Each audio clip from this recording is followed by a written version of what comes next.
설 연휴를 하루 앞두고 설레는 마음으로 고향을 찾는 귀성객이 크게 늘어나고 있습니다. 새천년 첫설에 민족 대이동이 시작됐습니다. 오늘부터 인구의 대이동이 시작됐습니다. 멈춰선 차량들로 주차장을 민족의 대이동이라는 말로 그 시작을 알렸던 귀성특별방송. 그것은 설 명절을 알리는 시작이었다. 역시 마찬가지입니다. 눈이 오나 비가 오나 낮이나 밤이나 꼬리에 꼬리를 물고 이어졌던 귀성행렬. 수백 리길을 마다 않고 열몇 시간을 달려 고향으로 향하던 그때, 그렇게 험난한 여정 끝에는 우리의 고향이 있었다. 그 시절 서울 풍경 속에는 어떤 이야기들이 있었을까?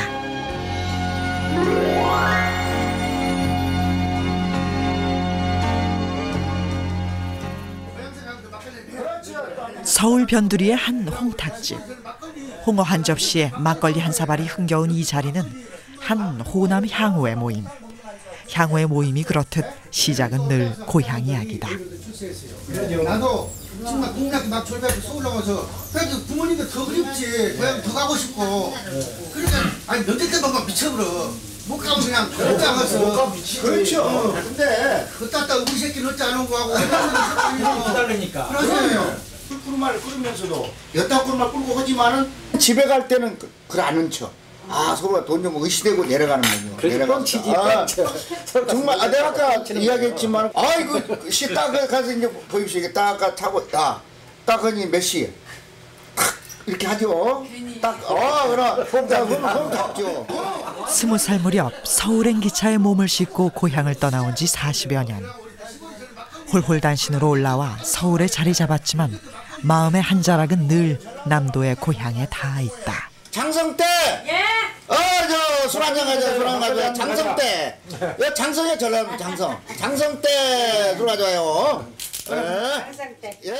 오랜 타향살이에 아직도 제일 반가운 건 고향 친구들이다. 장성대. 장성대. 한번 멋지 하라고.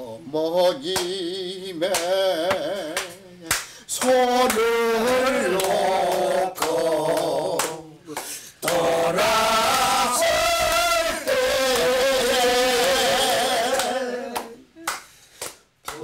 나고 자란 고향과 기다리는 어머니를 만나는 날, 설날 그 고향을 찾아가는 여정은 참으로 멀고도 험난했다.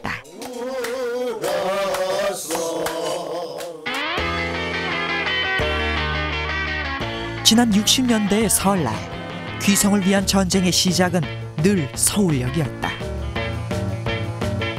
사람보다 더 많이 보이는 진보다리, 게다가 기차를 타기 위해서는 언제나 뛰어야만 했다.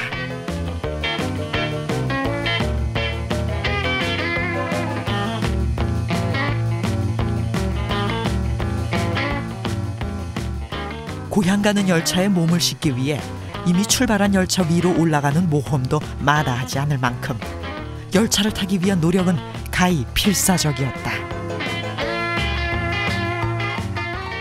그때는 밤기차밖에 없었거든요. 이제 기차 타고 내려가면 그냥 그 하나도 안 자죠. 부모 만나는 기대. 또 기차를 탔다는 게 거제도 20사람이 기차를 탔다는 자부심. 그래서 이제 시골 가는 거죠. 또 우리는 부산서 내려가지고 버스 타고 또 부둣가에, 자갈치장 부둣가에 와서 하루에 3번 있는 또 배를 타야 돼. 부산 자갈치에서 우리 장성포까지 그 여객선이 있었어요. 그거 타고 보통 4시간, 5시간. 그래도 명절에는 뭐 너무 재밌는 거죠. 좋고. 요즘처럼 예매 제도가 없던 당시 기차표는 무조건 현장 구매였다. 고향 가는 표를 구하기 위해 대합실에서 밤을 새는 건 익숙한 일이었다. 출발 10분 전 개찰구가 열리면 사람들이 쏟아져 들어갔다. 앉지도 서지도 못할 만큼 사람들이 꽉 들어찬 열차 안. 그래도 고향 가는 길만은 포기할 수 없었던 사람들. 당시 신문마다 비명 실린 귀향에 대한 기사가 실릴 만큼 설날 귀성 열차의 악명은 높았다.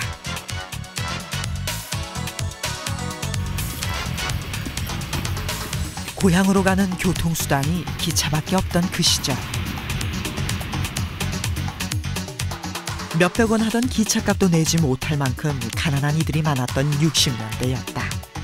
도둑열차를 타는 한이 있어도 설날 귀향만큼은 포기하지 못했다. 69년 당시 810원 하던 기차값은 현재 50배나 껑충 뛰어있다. 1971년 서울역.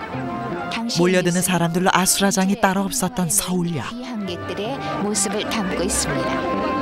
고향으로 가는 차표 한 장을 위해 단체로 천덕꾸러기 취급을 받던 그때, 그러나 그 끝에 고향이 있기에 그래도 웃을 그때 장내 질서 유지를 위해 투입된 사람들이 있었으니 그들은 바로 철도 공안원들이었다. 한 6시에 판다 그러면 한 5시쯤 되면은 뒤에 있던 사람들이 혼선을 일으키고 앞으로 오기 위해서 막 그냥 미지게 하는 거예요. 그러면은 이제 앞에 앉았던 사람들 애매하게 밀리가 엎어지면 뒤에 사람들이 앞에 가서 서고 이제 이런 일이 있는데 장대들이 뒤에서 막 미니까 미는 사람들 앉으라고 이제 휘두르지. 사람한테 때리면 안 되지. 막 휘두르는 거예요. 이래. 그러면 그래도 막 이래 들고 막 밀면은 머리 한 대 때릴 수도 있고. 줄 세우던 장대가 종종 사람의 머리를 내려치는 일까지 벌어졌다. 당시 신문에는 설날 귀성객을 장대로 때리는 철도공안원의 비인간적인 처사에 대해 비난 사설이 실리기도 했는데, 여기에 장대 없인 질서 유지가 어렵다는 철도당국의 해명성 기사까지도 등장했다. 질서 유지를 위해서는 어쩔 수가 없었다는 게 고선택 씨의 이야기다. 그 참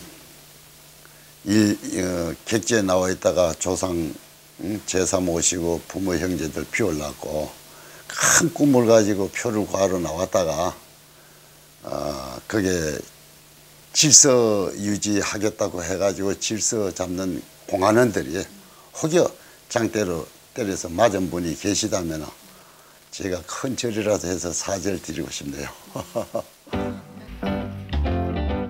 여느 열차보다 더 많은 귀성객을 태우고 달려야 했던 당시의 호남선 열차.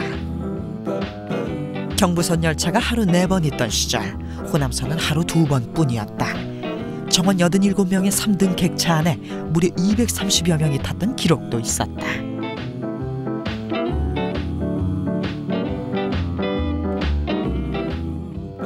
(60년) 귀성을 앞두고 벌어진 끔찍한 참사 역시 목포행 호남선 열차에서 일어난 것이었다.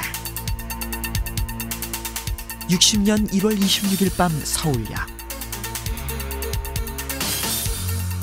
기차 출발 5분을 앞두고 개찰이 시작됐다. 급하게 몰린 사람들이 계단으로 넘어지면서 사고는 대형 압사 사건으로까지 확대됐다. 당시 서울역 압사 사건의 현장을 특종 보도한 곳은 조선일보였다. 당시 조선일보는 어떻게 독점으로 그 현장을 잡을 수 있었을까?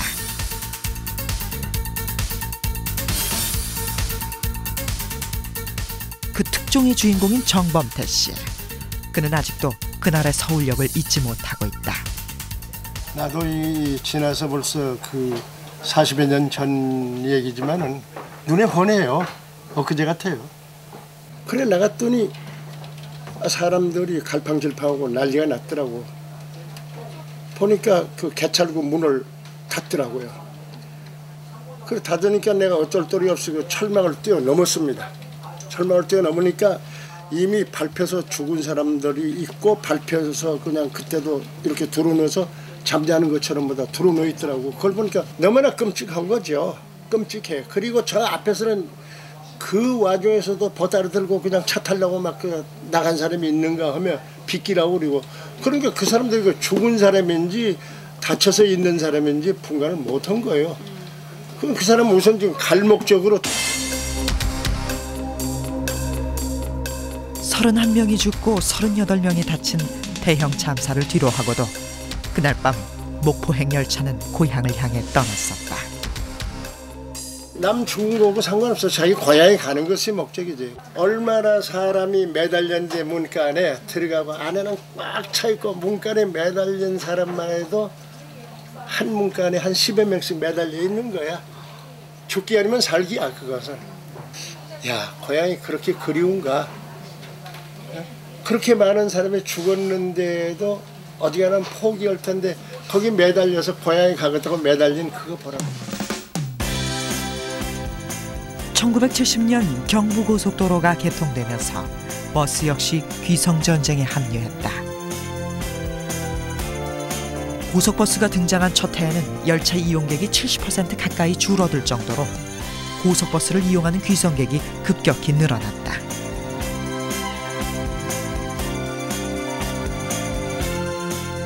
사람도 다 들어가기 어려운 버스 안에 고향의 부모와 친지들에게 줄 선물들까지 빼곡히 들어찼다.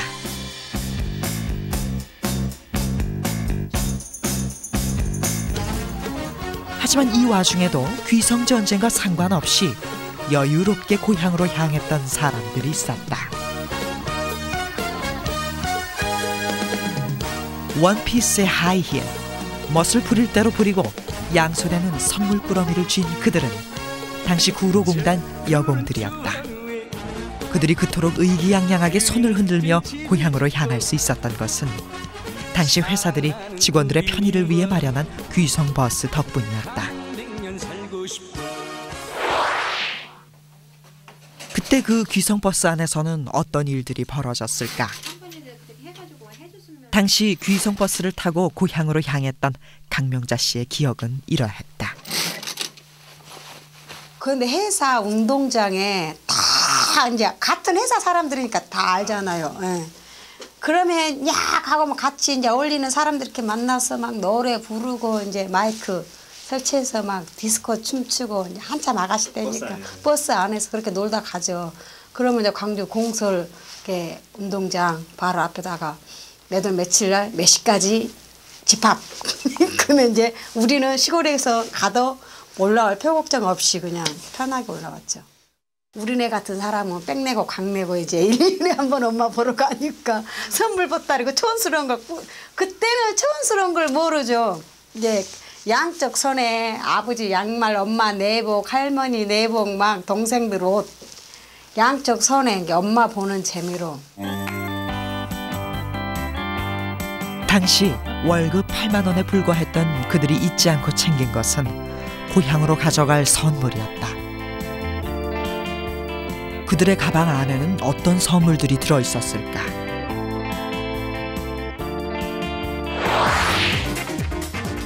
설날을 앞둔 서울의 한 대형마트. 50년대부터 시작된 설날 선물의 역사는 시절이 좋아지면서 다양하고 고급스럽게 진화되었다. 생활 필수품의 전통 한과 세트, 몸에 좋다는 건강식품, 그리고 현금을 대신하는 상품권까지.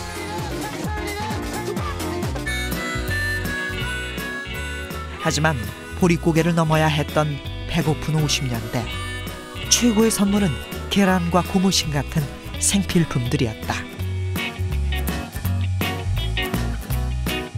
60년대에는 설탕이 최고 인기 선물이었다. 설탕이 귀했던 시절, 당시 6kg짜리가 780원 하던 설탕은 상류층에서 애용되던 선물이기도 했다. 그 시절 설탕 제조업체 직원들의 설날은 설탕의 재료인 원당을 사수하는 작전이 펼쳐지는 날이기도 했다.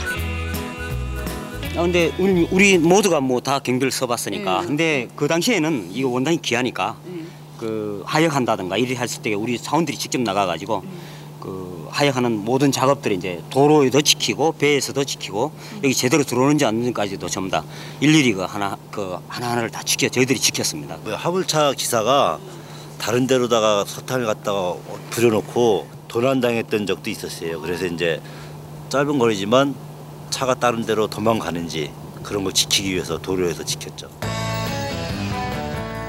70년대에는 본격적으로 선물 세트가 등장했다. 하지만 뭐니 해도 가장 대중적이고 인기 있는 선물은 정종으로 통하던 청주였다. 기억나죠? 정종. 이렇게 한 병을 갖다가 종이 상자에 종이케이스에 든 정종 같은 것을 사고 간 적도 있습니다. 근데 정종이 고급술이에요. 그래서 정종 한 병 사들고 지금도 잊어버리잖아요. 정종 한 병 600원인가 그랬어요. 600원. 그거 사들고 저는 초창기 연예계 데뷔해서는 구봉서 선생님이 그 선생님이 정종을 좋아하세요. 정종 이렇게 큰 병 사업들이 큰 거 이렇게 해가지고 아마 그 들고 가서 세배 드리고 그런 기억이 나네요. 오랜 시간 설날 선물로 인기를 누려왔던 청주. 예나 지금이나 변함없이 청주의 광고에는 언제나 설날과 고향이 등장한다. 고향 가는 길에 빠지지 않았던 청주. 그만큼 설날은 최고의 대목이었다. 그 대점에서 와가지고 막 차를 그때 8톤 트럭 큰 것들 요걸 줄 서가지고 20대 30대씩 꼬리를 물고 있었어요. 그래가지고 그때 이제 순보타냐고. 왜냐하면 술 나오는 게 한정돼 있으니까 서로 나온 데를 하나도 다 타고 가려고 밤새 기다렸던 그런 기억도 있습니다. 필사의 귀성. 그 힘들고 머나먼 여정 끝에는 언제나 한결같이 우리를 기다려주는 고향이 있었다.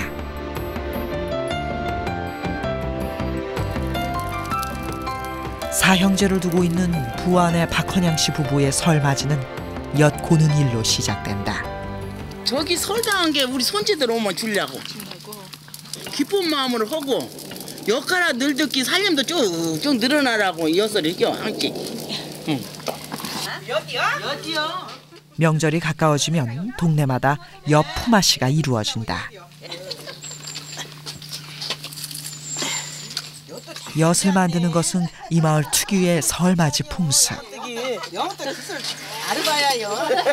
주는 거. 어디요? 장난치. 영어 붙어가 갔어요. 영어 붙어가구나. 안치가 저거 안치가 잡으대시라 이 깎이라도 아이고 뜨거라. 뜨거워요? 전부 묻었어? 아니 내가 이렇게 가면 곧 빼야는 식어서. 엿가락을 뽑는 동네 어른들의 얼굴에는 설레임과 웃음이 묻어난다. 이제 며칠 뒤면 이 엿을 맛볼 손주들의 얼굴을 떠올려서다. 올수리는 엿이 더 잘 잡는가벼. 부부가 자식과 손주들을 위해 준비해 놓은 것이 엿뿐만은 아니다. 설날 최고의 선물은 뭐니 해도 빳빳한 새돈. 일부러 새돈을 받고 왔어요. 손님들 주려고. 우리 은희 우리 손녀딸 5,000원 주고, 우리 큰며느리 10,000원 주고, 우리 쌍둥이 안 씻고 10,000원 주고. 그거 남은 건 아니 가 있어봐요. 다 줘요. 그러면 그럼 나도 돈 쓸 때 많어. 할매다고 어떻게. 그리고 이제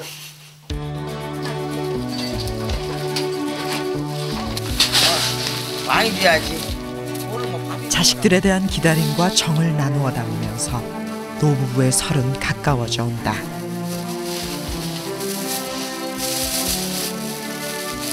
어서 명절 빨리 다녀야지. 추석에 보고 좋은 것 만난 것은 자식들을 위해 남겨두는 언제나 한결같은 부모님이 계신 곳. 귀성 전쟁과 고단한 여정을 마다 않고서 고향을 찾는 것도 이런 이유 때문일 것이다.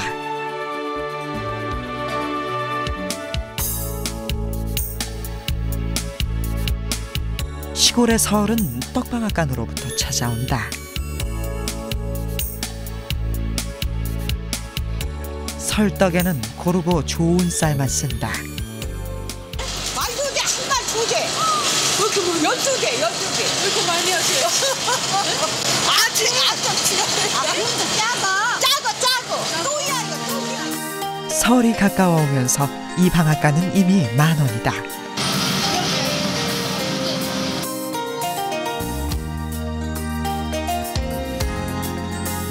이곳은 60, 70년대를 지나오면서도 그 모습이 크게 달라지지 않았다.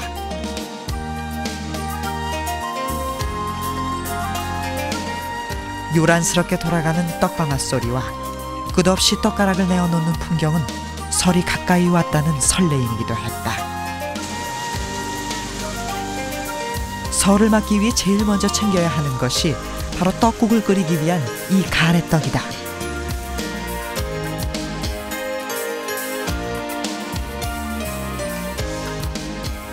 지금이나 그때나 방앗간에서는 광주리로 순번을 정하는 게 원칙이었다. 그러나 불과 10여 년 전까지만 해도 설을 앞둔 방앗간에서 이 원칙이 지켜지기란 힘들었다. 이게 서로 먼저 잘라가지고요. 서로 먼저 잘라가지고 막 서로 욕하고 막 그냥 예, 막 끄덕이 잡고 막 싸우고 막 그래요. 예, 예.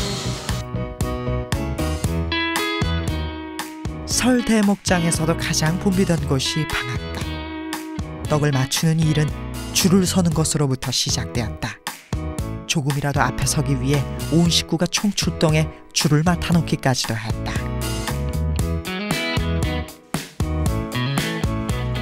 설날이 기다려지는 또 하나의 이유는 그 풍성함 때문이었다.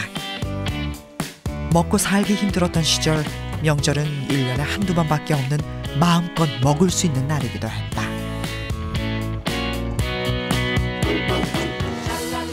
배가 터지는 날이었어요. 정말 설 때는 아침 먹죠, 간식 먹죠, 점심 먹죠, 또 간식 먹죠, 저녁 먹죠. 정말 나중에 배가 너무 불러서 다들 누워서 다녔던 기억이 나는데 뭐 잡채부터 시작해서 전 같은 거 평소에 흔히 안 먹는 음식이잖아요. 특히 뭐 닭찜 뭐 이런 거, 갈비찜 이런 거. 그래서 명절 때 되면 일단 먹을 게 너무 많아가지고 그때도 왜 많이 먹고 소화제 먹고 또 많이 먹고 그래서 소원이 아무리 많이 먹어도 배가 좀 안 불렀으면 좋겠다. 그런 얘기도 했었던 그런 기억도 나고. 밥 먹고 한 1시간이고 오후가 2, 3시쯤 되면 줄 서는 거야. 빨리 나와! 이러고. 왜냐하면 전부 다 과식을 한 거야. 그래서 그 화장실 문 앞에서 서로 도둥둥 굴고 빨리 나와라. 울고불고 그러면 신문지 깔고 볼일 봐라. 뭐 어째라. 그러고 한 정월 지나서 한 일주일 되면 다 눈들이 쑥 들어가. 네, 다 설사병들이 걸려갖고 눈이 쑥 들어가서 병을 앓는 거야. 아, 명절날 뭐야? 장을 보시는데 제사 장 보고 그다음에 애들이 뭘 잘 먹나 그런 것도 장 보시고 거기는 필수로 약이 따라 들어가지. 이거 먹고 또 탈이 나면 어떡할까. 그래서 하여튼 약도 명일장들 봤어요. 그래서 재밌었어 그때는 많이. 양반 어렵습니다. 어서 많이 드세요.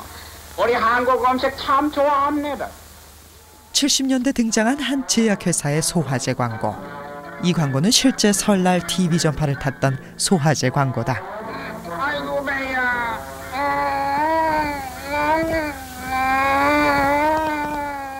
명절용 광고를 따로 만들어야 했을 만큼 배탈은 흔하디 흔한 일이었다.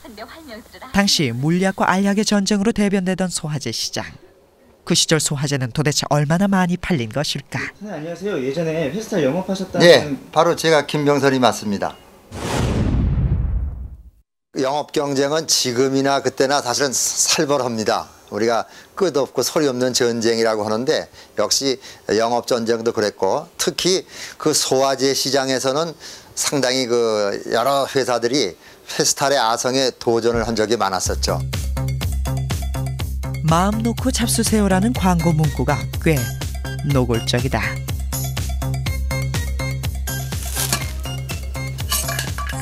명절 특수에 발빠르게 대응하기 위해 이 제약회사가 고심 끝에 내놓은 것은 바로 명절용 소화제 포장지였다. 그렇죠. 뭐 어떤 집에는 이 포장지를 가지고 요새 시트지 같이 그런 작은 문갑 같은 걸 바르는 집도 있었다고 그래요. 포장지로. 그리고 이 포장지는 사실은 타 업계에서도 보면 이걸 상당히 부러워하고 탐냈었기 때문에 약국에 와서 이걸 좀 얻어가는 경우도 있었다고 그래요. 근데 뭐 그렇게 줄 양은 넉넉지가 않았기 때문에 어쨌든 배부르게 먹는 날과 더불어 설날은 1년에 한두 번 있었던 목욕하는 날이기도 했다. 설날에 맞추어 목욕탕 요금이 오를 만큼 설달 금음날의 목욕은 빼놓을 수 없는 중요한 행사였다. 콩나물 시루와 같이 붐볐던 당시 목욕탕에서는 웃지 못할 사건들도 많이 일어났다. 1년에 한 번 때 뵙기는 날. 응? 뭐 명절이 추석도 있지만 추석은 뭐 집에서 씻을 수 있는데 이건 추운 겨울이니까 그땐 집에 목욕탕 문화가 없었거든요. 그래서 그 초등학교 들어가기 전까지도 엄마 손에 끌려서 여탕 가서 내가 어머니가 막 떼밀어주고 그런 기억이 나고요. 아줌마 하고 부르면 아줌마가 들어오면 남자 여자 목욕탕이 있는데 세면으로 했는데 이 가운데 칸막이가 있어요. 막아진 게 아니에요. 완전히 이렇게 목욕탕 주인은 옆으로 이렇게 남탕도 갈 수 있고 이렇게 옆으로 누워. 근데 잠자리채 하나 들고 오잖아. 그래가지고 이제 아줌마 물 좀 남겨줘요. 그럼 물 들어와요. 그러면 이렇게 때를 건져. 그 다음에 물 조금 찬물 틀고 수돗물 이렇게 틀어서 섞어. 그럼 또 다시 들어가는데 저 귀퉁이에서는 아줌마들이 빨래하고 있었어. 그게 섣달 금음의 풍경이에요. 그리고 20년 전 한 번 손을 봤을 뿐인 부안의 한 목욕탕.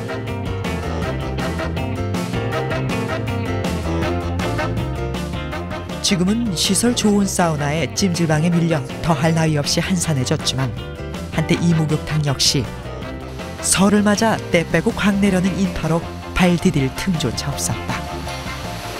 식도하고 탕 속에 들어가 탕에서 불었는 간부가 이게 문질러 보니까 때가 뜨는 거예요. 이 탕 속에 때가 꼭 국수가다 같았어요. 국수가다 같아가지고 이렇게 보면 그냥 때가 둥둥둥 떠댕겨요. 그러면 잠자리 채로 와서 이렇게 다 건졌습니다. 건지고. 목욕이 연중 행사였던 그 시절에나 볼 수 있었던 풍경이었다.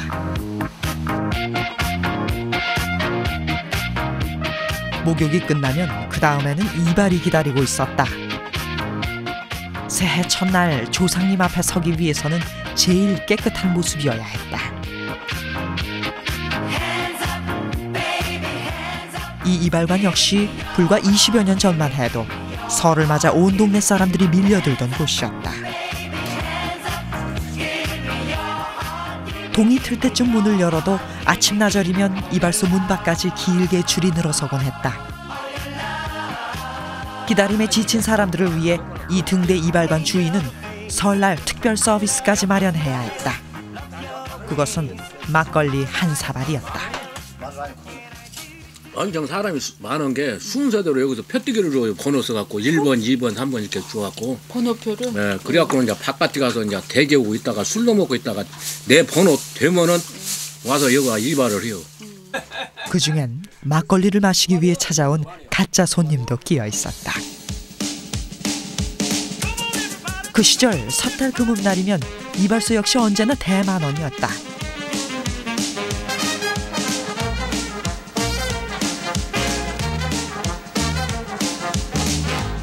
여자들 역시 평소에는 엄두조차 내지 못하던 파마를 하기도 했다. 아이들에게 있어 설날은 새 옷과 새 신발이 들어오는 날이기도 했다. 60, 70년대에는 설빔으로 한복을 곱게 차려입은 것이 유행이었다가 80년대 들어서면서부터는 새 옷을 사입는 것으로 바뀌어갔다. 새해 첫날은 새 것을 입고 쓰는 날이었다. 우리 때는요 형제가 많아서 그런지 옆집도 마찬가지고 대개 그 형들이 입던 옷 빨아가지고 입고 그 대신에 이제 양말 이런 거는 새 거죠. 신발하고 양말은. 실제는 새 신발을 신는다고 하는 것조차도 굉장히 아까운 일이었어요. 새 신발 하나 사다 주면은 우선 잡고 뛰었어. 왜냐면 달아질까 봐. 그런 게 시골이었기 때문에 설날 그 새 옷 하나 입는다고 하는 것은 대단히 흥분된 일이었어요. 새해 아침 차례를 지내고 나면 어른들에게 세배를 올렸다. 크지 않은 세뱃돈과 함께 자식들, 손자들에 대한 덕담이 오고 갔다. 세뱃돈은 유일하게 이렇게 그 어른들로부터 용돈을 얻을 수 있는 좋은 기회였기 때문에 저는 뭐 세뱃돈 받으려고 누나한테도 세배했습니다. 부모님한테 맡겨요. 그러면은 그게 어디 갔는지 모르겠어. 지금 그것만 모아놨어도 집 한 채 사지 않았을까? 저는 정말 고스톱이라는 걸 못 쳐요. 저는 고스톱이라는 걸 못 치는데 저희 그 고모들이 굉장히 고스톱을 좋아해서 같이 모이면 이렇게 함께 놀이 문화를 했던 그 잠을 자고 아침이 됐는데도 깨어나 보면 그 자리에서 고스톱을 하고 있는 고모들의 모습을 보고 굉장히 그 재밌었던 기억이 있어요. 사람들이 모두 고향으로 떠난 서울은 한산했다. 서울 토박이들의 설날은 어땠을까?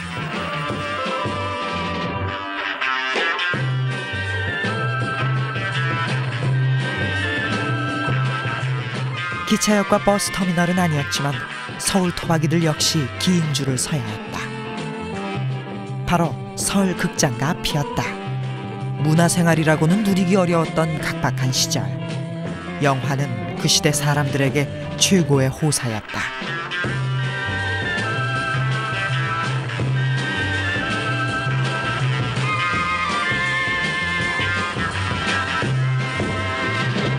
무슨 영화든 설날 대목에만 걸리면 흥행이다라는 흥행 불패 신화를 낳은 설날 극장가. 심지어 설날에는 영화 상영 없이 극장 무대에 강아지만 올려놓아도 관객이 들어찬다는 우스갯소리까지 등장했다.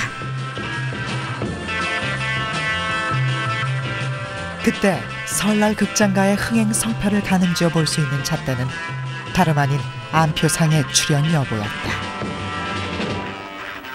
안표만 되게 되면 이거는 대히트하는 영화예요. 근데 그 극장도 누구 눈치를 보냐면 안표상 눈치를 봐요. 안표상이 나왔다 그러면 이건 되는 영화.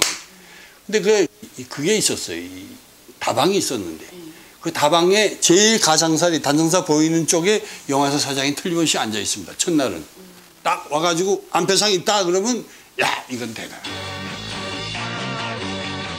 이렇게 관심 집중, 화제 만발인 설날 상영작 중에는 당대 최고의 배우였던 최은희와 김지미가 격돌했던 같은 제목의 두 영화도 있었다. 사또 찾았겠어? 그리요. 저길 봐라. 너한테 반해갖고 홈내기 다 빠져갖고 죽을 지게 일한다. 한국 최초의 총천연색 영화인 성춘향은 당대 최고의 고전 미인으로 꼽히던 최은희와 신상옥 감독의 합작품이었다. 어찌된 말씀도 마소. 욕만 다솜이나 얻어먹고 왔소. 뭐라고? 그분은 신관사또 자제 몽룡도루님이시다. 아이고. 이 소리잖아. 아이 정말. 우리 둘이 농사나 지어먹고 살까나. 본에 맞지도 않은 말씀. 그럼 저한테 바느질이나 배워서. 자. 그 좋은 말이다. 서방님 걱정 마오. 나도 행장 수습하여 서방님 뒤를 따르겠어. 뭐든지 무섭기만 하옵니다. 무엇이 무섭단 말이냐? 너무 불에 넘쳐서. 같은 날 개봉했던 또 하나의 춘향전은 당시 멜로 영화의 거장이었던 홍성기 감독과 최고의 미모를 자랑하던 여배우 김지미가 주연한 영화였다.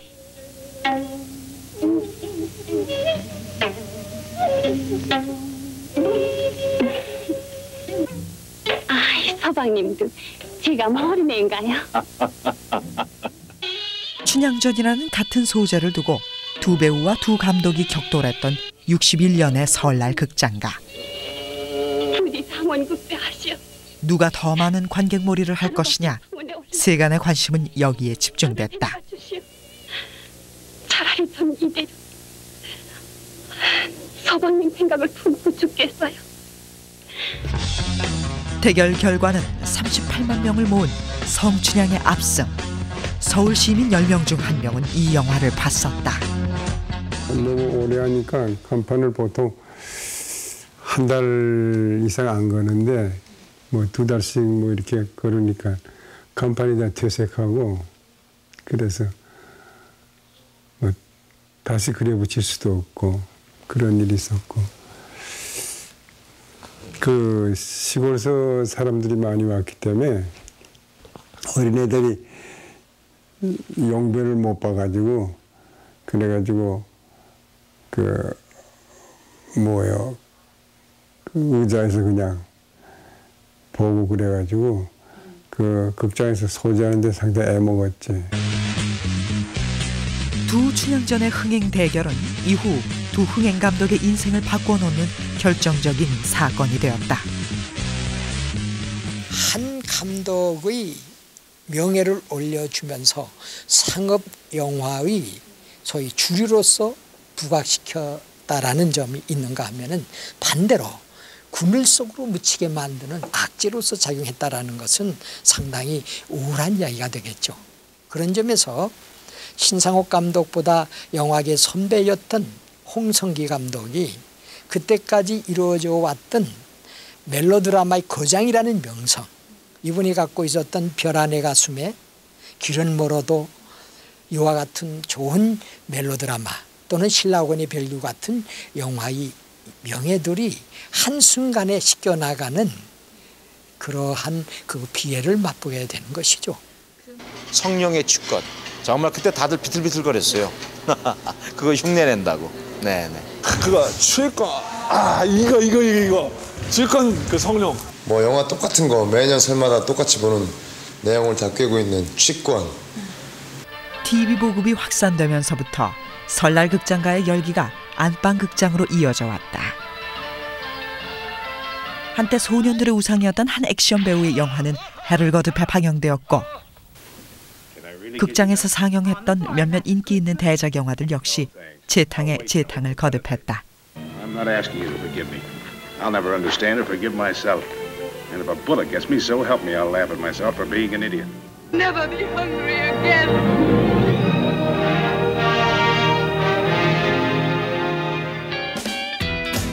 이런 재탕 편성을 비판하는 신문 기사도 명절이면 어김없이 등장했다. 옛날부터 훌륭한 사람은 어떡한다고 그랬지?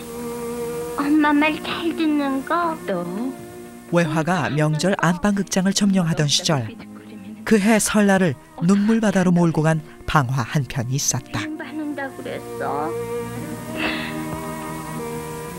엄마 언제 오는데? 엄마 열밤 아니 20밤 지나면 아마 곧 올 거야. 그럼 나 이 돈 안 까먹고 가지고 있을게. 그래. 엄마 오면은 우리 같이 과자 사 먹어. 응?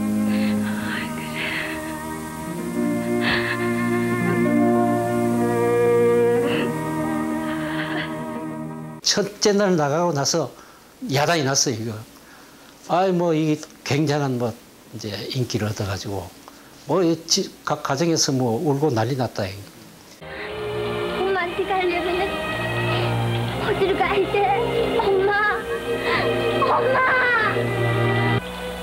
내 자식은 내가 길러야 아무한테도 안 맡겨. 엄마!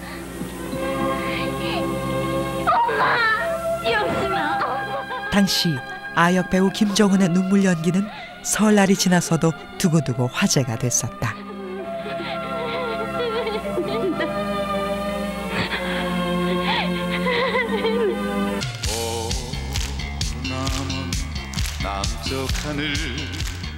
설날을 고향에서 보내지 못한 사람들을 위한 위문 공연이나 특집 방송도 빠지지 않았다. 타향에서의 설날은 언제나 고향을 떠올리게 했다. 이 몸을 기다려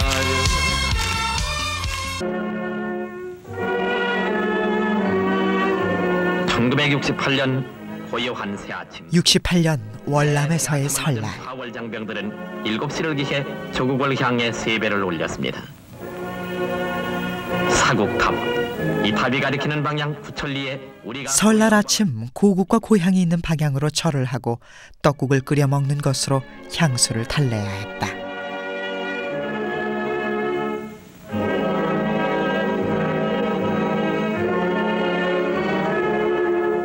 세배를 마친 장병들은 고향의 맛이 담긴 떡국을 먹으면서 보람찬 새해를 다짐했습니다.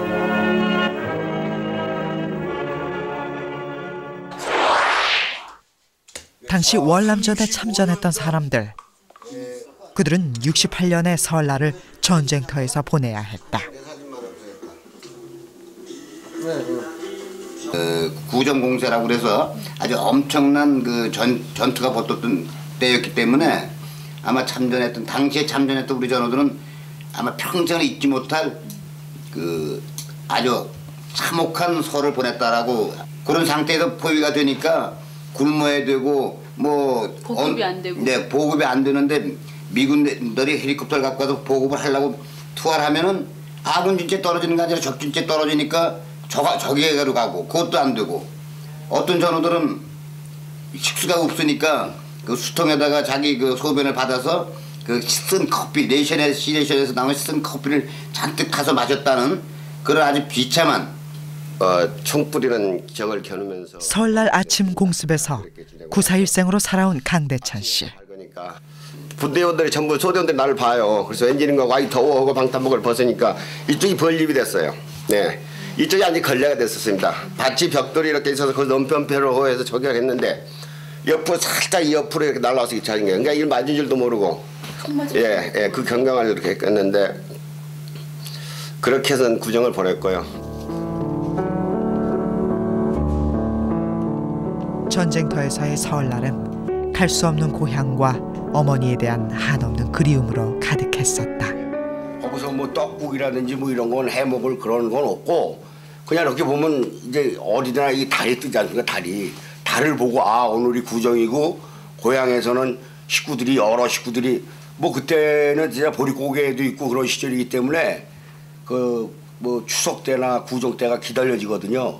그런 상상을 하면서 뭐 달을 보고 향수에 젖어서 뭐 눈물도 흘리고 뭐 어머님 생각도 하고 뭐 형제 생각도 하고 친구 생각도 하고 이제 그렇게 구정을 그 월남전 그렇게 지낸 그 기억이 어렴풋이 이제. 무슨 일이 있더라도 살아서 돌아가야겠다. 생환의 의지가 되어준 곳은 바로 고향이었다.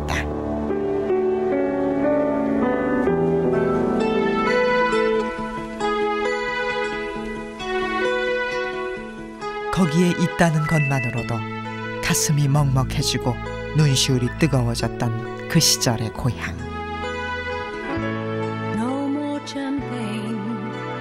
열차 끝에 매달리고 만원 버스에 시달리며 하루 온종일 걸렸던 귀성길은 이제 추억으로만 남았다.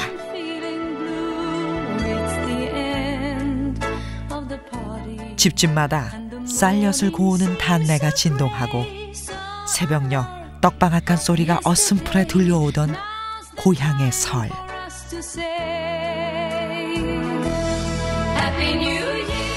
새 옷 하나, 새 신발 하나에 두근거리던 그 시절의 그 설레임은 갔어도 여전히 우리의 설이 설다울 수 있는 건 타양살이에 지친 마음을 누일 수 있는, 돌아갈 수 있는 고향이 있어서가 아닐까.